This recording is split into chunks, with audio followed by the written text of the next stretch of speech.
People के पेड़ के नीचे हम लक्ष्मी जी के साथ शनिवार के दिन आपसे मिलने के लिए आए हैं। शनिवार के दिन जो पीपल के वृक्ष के नीचे दिया लगाएगा उसके घर में कभी संपदा की कमी नहीं होगी। सारे दिन पीपल के वृक्ष के नीचे हमारा निवास होगा। आज भी नियम है, जिसको शनि लग जाता है एक काजल की डिब्बी ले लो और काजल की डिब्बी को 21 बार उतार कर उसको एकांत में जाकर जंगल आदि में एकांत में किसी पेड़ के नीचे इतना सा खड्डा खोद कर उसमें काजल की डिब्बी को डाल दो और मिट्टी से पूर दो, उस व्यक्ति का शनि समाप्त हो जाता है। काशी विश्वनाथ का नाम लेकर काजल की डिब्बी को 21 बार उतार कर अगर काशी विश्वनाथ का नाम लेकर शनि वाले व्यक्ति को अगर पेड़ के नीचे दबा दे, शनि समाप्त। शनि उसको शनिवार के दिन जो पीपल के वृक्ष में सरसों के तेल का दीप लगाता है उसको शनि कभी परेशान नहीं करता। एक बात हमेशा ध्यान रखिएगा, मान लो अगर कोई भारी रोग ऐसा शनि महाराज के कारण हो गया हो, अच्छे काम करते करते उल्टे हो रहे हैं, होते हैं किसी किसी के साथ में, विपरीत परिस्थितियां आ जाती है, अच्छा करने जाओ बुरा हो जाता है, अच्छा कर्म करने जाओ बुरा हो जाता है। तो पीपल के वृक्ष की जो छाल होती है, छाल देखिए पीपल के वृक्ष में जो छाल लगी होती है, उस छाल को घिसकर चंदन बनाकर भगवान शंकर का स्नान कराकर अभिषेक कराकर पूजन कराने के बाद में पिपलेश्वर महादेव का नाम लेकर, कौन से महादेव? पिपलेश्वर महादेव का नाम लेकर वो जो घिसी हुई छाल होती है उस छाल का तिलक भगवान शंकर को लगा लो और उसी का थोड़ा सा भाग अपने कंठ पर मस्तक पर लगाना प्रारंभ कर दो। धीरे धीरे जो विपरीत दशा है वो सुधरना प्रारंभ हो जाती है। पर नाम याद रखना, पिपलेश्वर, जम के बोलिए पिपलेश्वर महादेव। एक देवता ऐसे हैं जिन्होंने दूसरे का हिस्सा खाने का प्रयास करा था और आज भी उस देवता से दुनिया डरती है। और उन्होंने दूसरे का हिस्सा खाने का प्रयास करा था तो शंकर भगवान ने उसको भी नहीं छोड़ा। कौन से देवता? वो बाल्टी में हर शनिवार को आते हैं आपके यहाँ। कौन से? शनि देव। उनने क्या करा था? भगवान सूर्य नारायण ने अपने सारे पुत्रों को देखा, सारे पुत्रों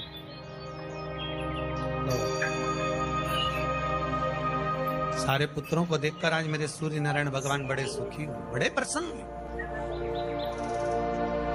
मेरा पुत्र शनि भी श्रेष्ठ है, मेरा पुत्र यम भी श्रेष्ठ है, सब ठीक है।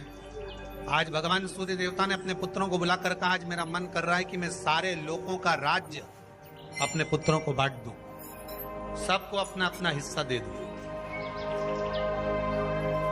शनि महाराज जी को भी हिस्सा दे दिया गया। अब जब शनि महाराज जी को हिस्सा दे दिया तो शनि महाराज जी संतुष्ट नहीं हुए। दुनिया में ऐसे लोग बहुत सारे हैं जो संतुष्ट बहुत कम हो पाते। शनि देव के मन में संतुष्टि नहीं हुई। जब शनि देव के मन में संतुष्टि नहीं हुई तो शनि महाराज उसी समय पर अपने सारे भाइयों का हिस्सा बटोरने लगे, उस पर कब्जा करने लगे तो सूर्य देवता की आंख में जल भर गया। कितना तेजवान सूर्य नारायण, कितने तेजवान, कितना तेज भगवान सूर्य के पास में था। पर शनि महाराज को देखकर आज रो रहे हैं। शनि महाराज ने अपने भाइयों के इस हिस्से पर क्या कर लिया? सूर्य नारायण भगवान की आंखों में जल भर गया कि मेरा पुत्र ऐसा कर रहा है। शनि को बुलाया सूर्य नारायण भगवान ने, समझाया और नहीं माना। किसी किसी की नियत होती है कि इसको इतना कैसे दे दिया, अम्मा ने इसको इतना कैसे दे दिया, पिताजी ने इसको इतना कैसे दे दिया, मैं तो कब्जा करूंगा, दुकान नहीं छोड़ू, घर नहीं छोड़ू, ये नहीं छोड़ू, वो नहीं छोड़ू। मत छोड़, एक दिन संसार छोड़कर जाना पड़ेगा। तब कहीं जमीन जायदाद छाती पे बांध के ले जाएगा। नहीं माने तो सूर्य देवता ने अपने गणों को भेज दिया, जाओ जरा शनि महाराज को जरा हटाओ वहां से। शनि महाराज को गुस्सा आया और शनि महाराज ने उन सारे गणों को नष्ट कर दिया। सूर्य नारायण रो रहा है। भगवान शंकर की पंचायत में सूर्य देव भी हैं, मतलब शंकर भगवान के मित्रों की गणना में सूर्य आते हैं। भगवान विष्णु, सूर्य नारायण, शंकर भगवान, माँ दुर्गा, गणेश जी, ये पंचायत है ना शंकर की, शिव पंचायत। शिव परिवार में कार्तिकेय, गणेश जी, पार्वती जी, शंकर जी, नंदी, ये शिव परिवार। पंचायत में सूर्य देवता।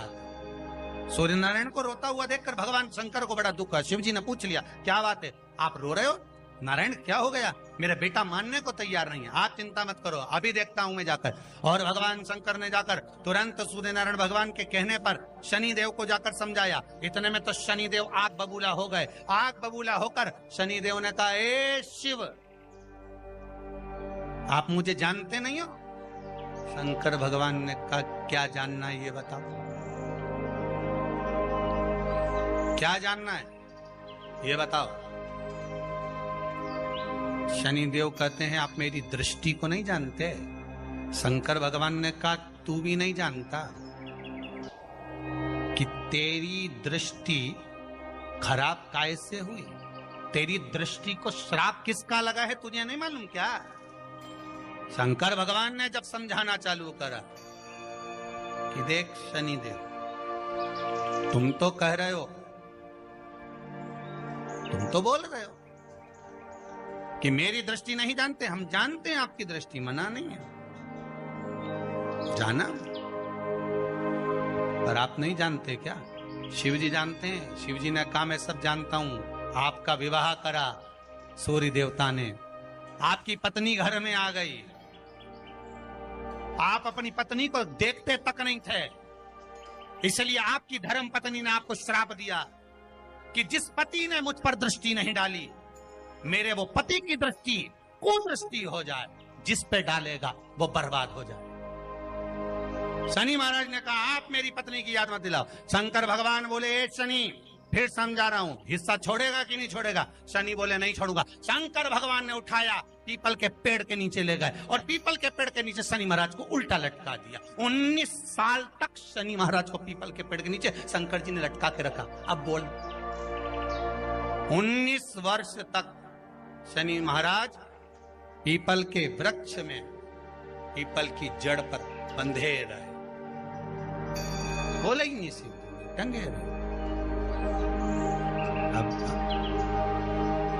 दूसरे का हिस्सा खाने वाले को जब शनि महाराज जैसे के लटका दिया भोलानाथ ने, तो तुम कहीं लगो रे लाइन में? मेरा विचार तो करो। 19 वर्ष तक शनि महाराज लटके रहे, तब 19 वर्ष नेत्र बंद कर कर शनि महाराज ने शंकर की आराधना करी कि दुनिया में कोई ऐसा नहीं जो मुझे उल्टा लटका दे, केवल एक यही है जिनने मुझे लटकाया है। तो 19 वर्ष तक तप करा तो शंकर जी प्रसन्न हो गए। धरनी को हटाकर पार्वती को लाए, साथ में आशीर्वाद दिया, शनि महाराज को खोला। वर मांगो, तुम्हें क्या चाहिए, मांगो तुम्हें क्या चाहिए। शनि महाराज ने कहा, मांगूंगा कुछ नहीं, आप वर दे दीजिए। शंकर जी ने कहा, मैं तुम्हें दंड अधिकारी बनाता हूं कि आप अच्छे और बुरे का दंड दोगे, आप अधिकारी बनकर बैठोगे, मेरा आशीर्वाद तुम्हारे साथ में। दंड अधिकारी। भगवान शंकर का एक अवतार है पिपलाद अवतार। पिपलाद अवतार, जब दधीचि ऋषि की अस्थियां चली गई, उनकी धर्मपत्नी सुवाच ने देखा मेरे पति को मार दिया गया, मेरे पति की अस्थियां ले गए राक्षसों का संहार करने के लिए, उनकी अस्थियां लेकर चले गए, मेरा पति चले गया। सुवाच गर्व से थी, मरना चाहती थी, प्राण छोड़ना चाहती। शिव जी ने देखा ये तो अग्नि के ऊपर चढ़कर अपनी देह त्याग रही। शंकर भगवान ने आकर कहा, रुक जा सुभाष, रुको, तुम्हारे गर्भ में बच्चा है, तुम्हारे गर्भ में बच्चा है, वो बच्चा मर जाएगा। अब इस बच्चे को जन्म देकर भी क्या करूं? नहीं पिता, तुम्हारे गर्भ में जो बच्चा है वो महाज्ञानी है। तुमने मुझसे प्रसाद के रूप में मांगा था, कहा था शिव जैसा पुत्र होना चाहिए, तो क्या तुम शंकर को नष्ट कर दोगे? मैं शंकर को जन्म दूंगी। सुभाष ने 2 पत्थर उठाए, अपने गर्भ पर मारना प्रारंभ करा। गर्भ पर मारा, बच्चे ने जन्म लिया। बच्चा 7 महीने का था। उस बच्चे को उठाकर पीपल के कोटर में रख दिया। पीपल की कोटर। एक गिलहरी पीपल के फल को लेकर आती थी, पिपलाद के मुंह में देती थी। शिव का है तो, इसलिए शंकर का नाम ही पिपलेश्वर शिव का एक अवतार पिपलाद के रूप में हुआ है।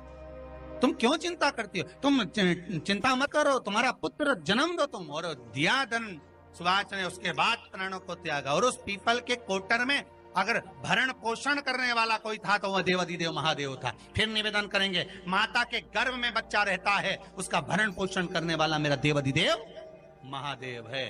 अगर जन्म उसने दिया है तो मृत्यु भी वो देगा। अगर तुमको कुछ ज्ञान दिया है तो अच्छी जगह पर भी वही पहुंचाएगा। आप जो अभिलाषा लेकर आते हैं, बच्चे कहते हैं हमारी नौकरी नहीं है, सर्विस नहीं है, हम इस कॉलेज में पढ़ना चाहते हैं, हम इस जगह जाना चाहते हैं, हम इस पद पर जाना चाहते हैं, बस इतना याद रखना, तुम्हारा भाग्य बुरा नहीं होता। कभी भी याद रखना, संसार में जिसको भगवान ने जन्म दिया उसकी किस्मत कभी बेकार नहीं हो सकती। अगर भगवान तुम्हारी किस्मत बेकार होती तो जानवर बनाकर पैदा करता, इंसान बनाकर नहीं। किस्मत अच्छी थी इसलिए इंसान बनकर पैदा, जानवर बनाकर पैदा नहीं करा। अगर तुम्हारी किस्मत अच्छी थी इसलिए मनुष्य बनकर पैदा हुए हो, इंसान बनकर पैदा हुए हो, मानव बनकर पैदा हुए हो। भगवान को दोष मत देना कि भगवान ने किस्मत बेकार दी है। भगवान ने किस्मत अच्छी बनाई है इसलिए तुझे मृत्यु लोक में जन्म दिया। भगवान ने भाग्य अच्छा बनाया इसलिए तुझे शिव महापुराण की कथा सुनने का मौका दिया। नहीं तो भाग्य में नहीं होती तो कहां से मिल जाती? किस्मत अच्छी है तो भगवान फिर नौकरी भी लगाएगा, धंधा भी करवाएगा, सर्विस भी कराएगा, विवाह भी करेगा, शादी भी करेगा, मकान भी बनाएगा, जायदाद भी देगा, संतान भी देगा। उसने दिया है पेट तो भरेगा वही। हम काय को अपने माथे पर ले? मैंने इतनी पढ़ाई कर ली, मैं इंजीनियर हो गया, मैं ये बन गया, मैंने तो ये कर लिया, उसके बाद भी मैं घर में बैठा हूँ, मेरा छोरा घर में बैठा, इतना पढ़ने के बाद बैठा। जन्म उसने दिया है, भाग्य उसका है, किस्मत उसकी है, तो कहो उसको कि शंकर का भजन कर, मंथन करे, मक्खन निकलेगा और घी भी जरूर बनेगा। हारना मती। जब तेरे 3.5 करोड़ बन, गिनती मत करना, गिनती वो करेगा। तू तो भज, तू कुबेरेश्वर का स्मरण कर, तू महाकाल का स्मरण कर, तू काशी विश्वनाथ का स्मरण कर, तू महाकाल राजा का स्मरण करके तो देख। शिव का भजन कर, 1 लोटा पानी ले जाकर रोज चढ़ा शंकर जी के मंदिर में जा। शिव से भजन करने में क्या देरी? नहीं जा सकता शिव मंदिर में जाने में? बच्चों को अगर शर्म आती हो तो बेलपत्री के पेड़ के नीचे पानी चढ़ाया, वो भी नहीं कर सकता तो पीपल के पेड़ के नीचे चढ़ाया, वो भी नहीं कर सकता तो आंवले के पेड़ के नीचे चढ़ाया। पर कहीं जुड़ तो सरी, एक बार साध तो सरी, पकड़ने का प्रयास तो करो परमात्मा। शनिवार का दिन है जिस दिन अपन इस दरिद्रता से मिलने के लिए पीपल के पेड़ के नीचे आए हैं। हिंदू धर्म में ये दिन पीपल के वृक्ष के लिए पूजनीय होगा। जो भी शनिवार के दिन पीपल के वृक्ष की पूजन करेगा, दूध चढ़ाएगा या मिष्ठान का भोग लगाएगा, लक्ष्मी और नारायण उसके घर में प्रवेश कर जाएगा। लक्ष्मी और नारायण उसके घर में प्रवेश करेगा, इसलिए नियम बनाया। कौन से दिन का? शनिवार। लक्ष्मी जी बोली, नारायण आपने तो 1 दिन का वार लिख दिया। शंकर जी ने 7 वार बनाए हैं, रविवार, सोमवार, मंगल, बुध, गुरु, शुक्र और शनि। ये शिव जी ने बनाया। अब 1 दिन आपने अपना बना लिया, बाकी के दिन अगर कोई इस पीपल के वृक्ष के नीचे आएगा और यहां तो दरिद्रता बैठी है तो उसका क्या होगा? भगवान नारायण बोले, सुन दरिद्रता, तेरे से एक विनती है, अगर कोई भी मनुष्य इस पीपल के पेड़ के नीचे अगर 7 दिन में आता है और उसके हाथ में अगर कोई सामग्री होती है तो तू उसके घर में प्रवेश नहीं करेगी। नियम है पीपल के वृक्ष का, या तो पानी का लोटा लेकर जाओ, कुंकू का चोपड़ा लेकर जाओ, शक्कर लेकर जाओ, या पेड़ के नीचे चींटी को डालने के लिए आटा ले जाओ, पर खाली हाथ पीपल के वृक्ष के नीचे कभी मत जाओ, कभी नहीं। खाली हाथ जाओगे तो दरिद्रता तुम्हारे घर में प्रवेश करेगी। दरिद्रता उठकर खड़ी होकर बोली, नारायण तुमने अपनी मनमानी करी है, एक दिन मुझे भी मेरा चाहिए। भगवान ने कहा बोल कौन सा दिन चाहिए। दरिद्रता कहती है रविवार के दिन इस पीपल के वृक्ष के नीचे मैं दिन भर नृत्य करूं, इसमें रहूं, और जो यहां आए रविवार को मैं उसके घर में प्रवेश करूं। भगवान ने कहा ठीक है। दरिद्रता रविवार का दिन एक ऐसा दिन रहेगा जिस दिन तू इस पीपल के वृक्ष के नीचे नृत्य करेगी और जो आएगा इस पीपल के वृक्ष के नीचे तो उसके साथ प्रवेश करेगी। मैंने तुझे वर दिया। इसलिए हमारे यहाँ केवल पीपल का वृक्ष अगर दीवार में भी लग जाता है ना, किसी की फैक्ट्री की दीवार में, किसी के घर की दीवार में पीपल का वृक्ष अगर लग जाता है, पीपल का पौधा लग जाता है, उसको कितना भी तोड़ लो वो वापिस लग जाएगा। फिर तोड़ोगे फिर लग जाएगा। अगर पीपल के पौधे को तोड़ना है तो केवल रविवार का दिन एक नींबू, एक मिर्ची और बमूल का कांटा, ये 3 चीजें रखने के बाद में आधे घंटे बाद रविवार के दिन पीपल के पेड़ को उखाड़ कर फेंक दो। दूसरी बार कभी पीपल दीवार में लगता ही नहीं, कभी नहीं लग सकता। केवल एक रविवार का, केवल एक संडे, इतवार का। घर में दीवारों पर अगर पीपल लग भी गया है, इसलिए पीपल के वृक्ष को उखाड़ने का, अगर घर में पीपल लगा हुआ है या पीपल का पौधा हमारे घर में लग गया, उसको उतारना, निकालना, लगाना, तो पीपल के वृक्ष को अगर निकाला जाता है तो रविवार के दिन, और अगर पीपल के वृक्ष को कहीं लगाया जाता है तो सोमवार के दिन या मंगलवार के दिन, बुधवार के दिन, इन दिनों में लगा सकते पीपल के वृक्ष कहीं लगाना। शनिवार का दिन एक ऐसा दिन होता है जिस दिन पीपल के वृक्ष को कहीं जाकर लगाया नहीं जाता, क्योंकि शनिवार के दिन पीपल के वृक्ष के नीचे लक्ष्मी रहती है। हम अपने हाथों से अगर पीपल का वृक्ष किसी दूसरी जगह पर शनिवार को रोपित करते हैं तो हमारे घर की लक्ष्मी अपने घर से छिन्न होकर चली जाती है। इसलिए शनिवार के दिन पीपल लगाया नहीं जाता, किसी के घर जाकर उसको वापस पलटा नहीं जाता। लग गया उसको डर। प्रभु मेरी धर्म पत्नी को कहाँ रखूं आप बताओ। वो तो जहां यज्ञ होता है, अनुष्ठान होता है, दान होता है, पुण्य होता है, सत्कर्म होता है, वहां जाने को तैयार नहीं। अब करूं क्या। भगवान ने बोला एक काम करो। दुर्वासा जी बोले जिसके यहां रात्रि में बर्तन झूठे पड़े रहते हो उसके घर में इस दरिद्रता को लेकर तुम प्रवेश कर जाना। जिसके यहां रात्रि में बर्तन झूठे पड़े हो वहां लेकर प्रवेश कर जाओ। दूसरी जगह दुर्वासा जी बोले जो स्त्री घर में दोपहर के समय पर सो रही हो उसके घर में इसको लेकर प्रवेश कर जाइए। जो स्त्री दोपहर के समय में घर पर सो रही हो इस दरिद्रता को लेकर प्रवेश कर जाइए। तीसरा, जिसके यहां पर दरवाजे पर कांटे वाले पौधे लगे हों उस घर में इस दरिद्रता को लेकर प्रवेश कर जाइए। दरिद्रता कितनी सुंदर बात कही है। दाता और विधाता कौन कौन? दाता और विधाता। लक्ष्मी और दरिद्रता के सगे भाई हैं। कौन कौन? दाता और विधाता। दाता को फिटकरी प्रिय है, विधाता को नमक प्रिय है। ये दोनों हमेशा लक्ष्मी को और दरिद्रता को दोनों को समझाते थे, दोनों में प्रेम बढ़ाते थे। आज भी हिंदू धर्म की रीति है। यहां तो ठीक है, जिसके यहां पर भी अगर थोड़ी सी भी परेशानी होती है, थोड़ा सा क्लेश होता है, अशांति होती है, लक्ष्मी नहीं टिक रही हो, काम नहीं बन रहे हो, बहुत प्रयास करा जा रहा हो और हमारा कार्य नहीं होता, तो क्या करते हैं? फिटकरी और नमक को पानी में डाल देते हैं और घर में पोछा लगा देते हैं। आप लोगों ने आजकल फेसबुक पे भी पढ़ा होगा, व्हाट्सएप पे भी पढ़ा होगा। तो क्यों लिखा उसमें? उसका कारण ही केवल होता है कि दाता और विधाता की प्रियता उसमें। माता ख्याति के जो 4 बच्चे हुए इसमें जो 2 लड़के हैं दाता और विधाता, उसकी प्रियता उसकी पूर्णता उसमें। अब दुर्वासा जी बोले अपनी धर्म पत्नी को वहां लेकर, जहां कांटेदार पौधे लगे हों वहां पर लेकर प्रवेश कर जाइए। कांटेदार पौधों में उस दरिद्रता का निवास हो गया।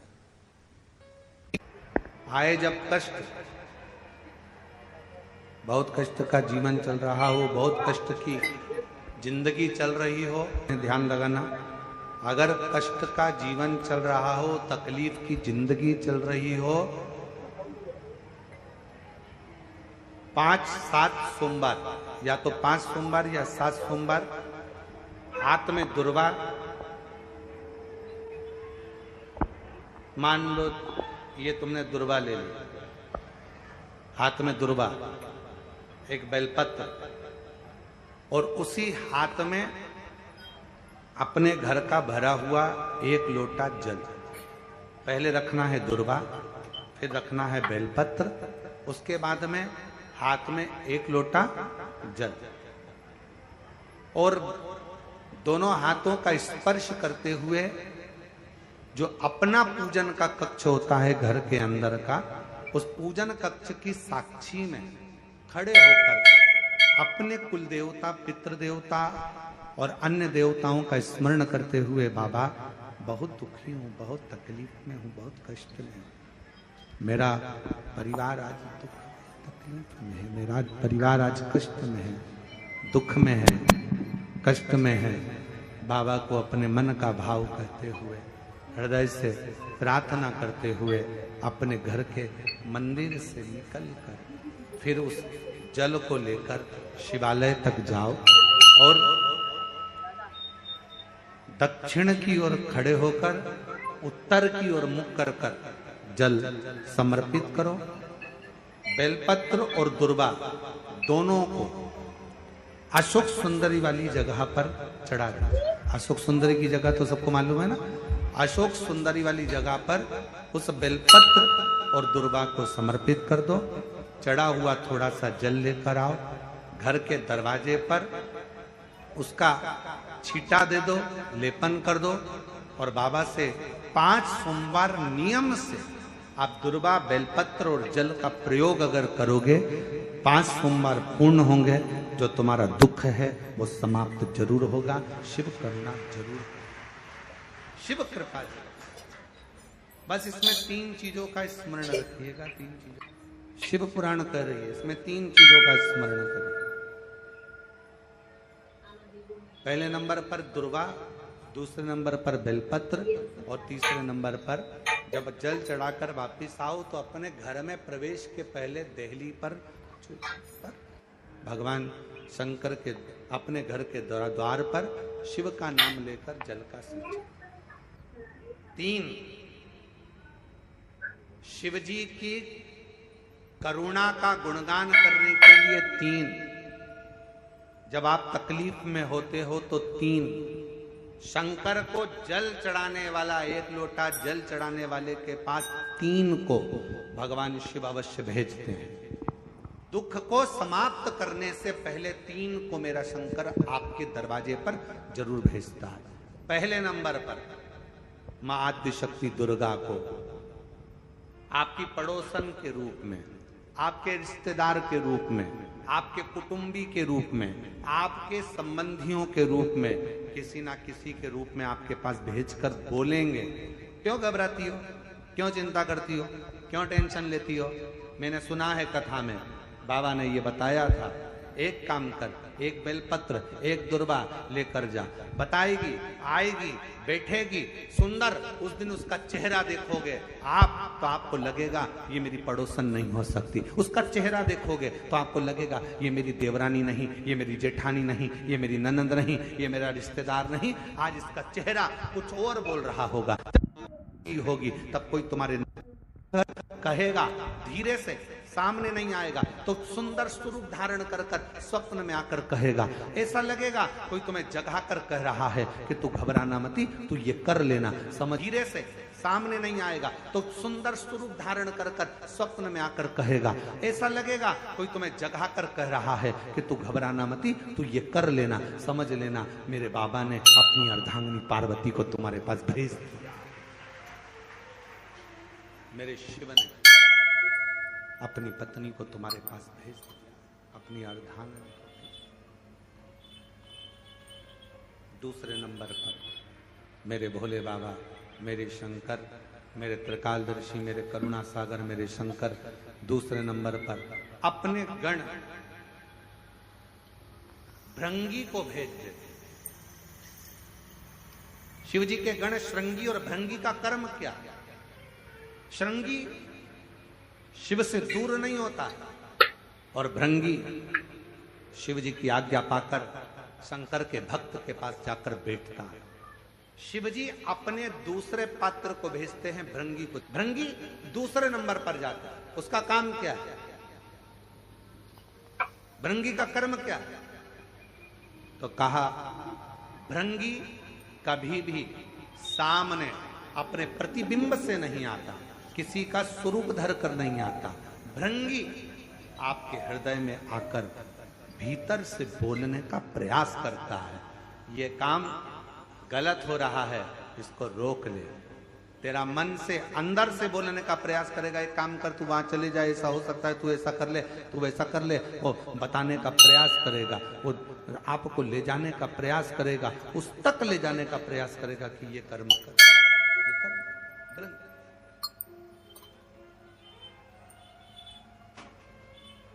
दूसरे नंबर पर भृंगी आपके मन की वाणी को शिव तक पहुंचाने का प्रयास करेगा।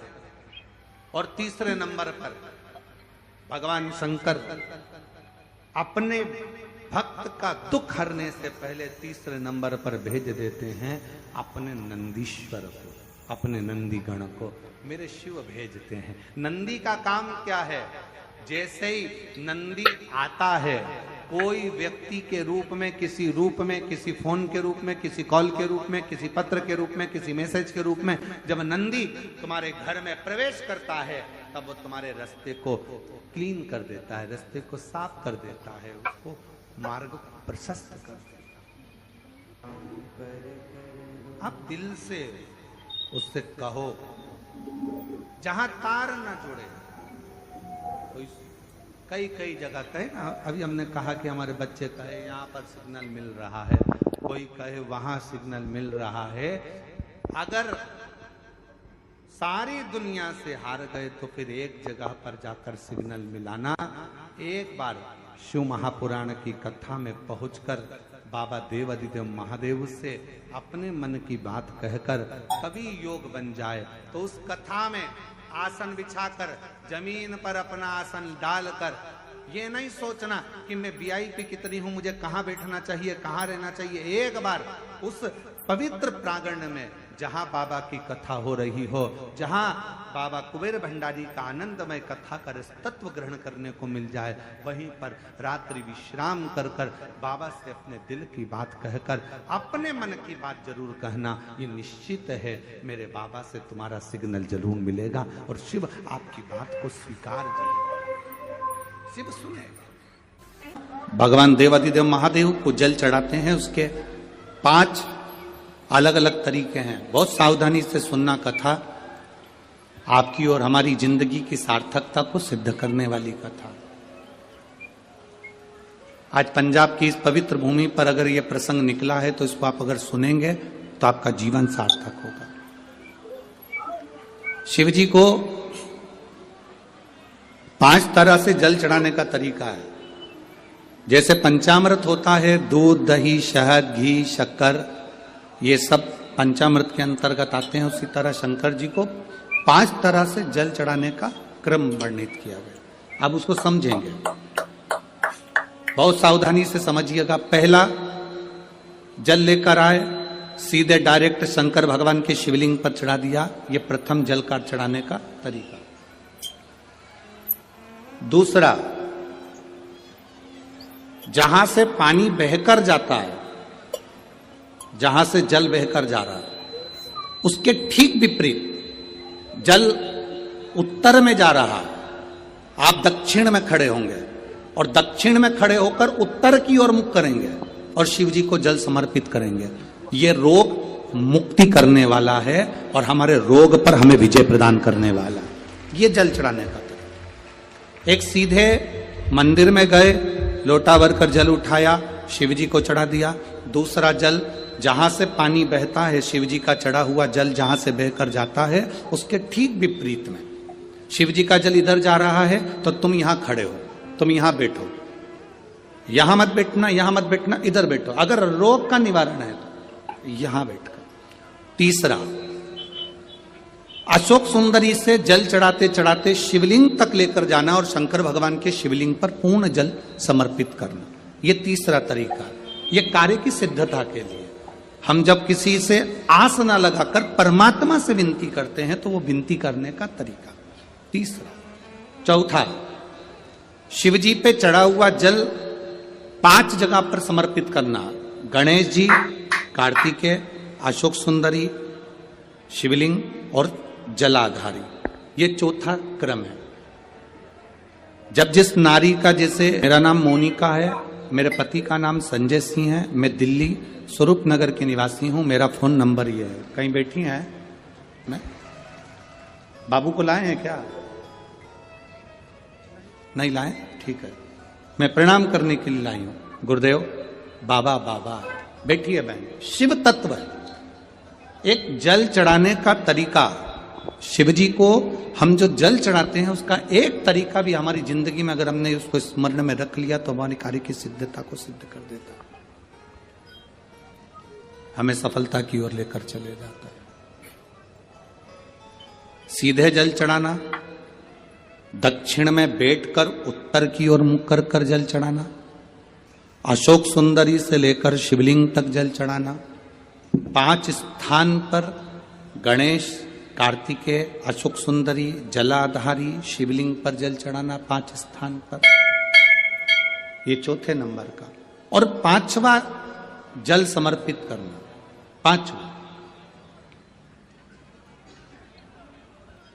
5वें नंबर का जल।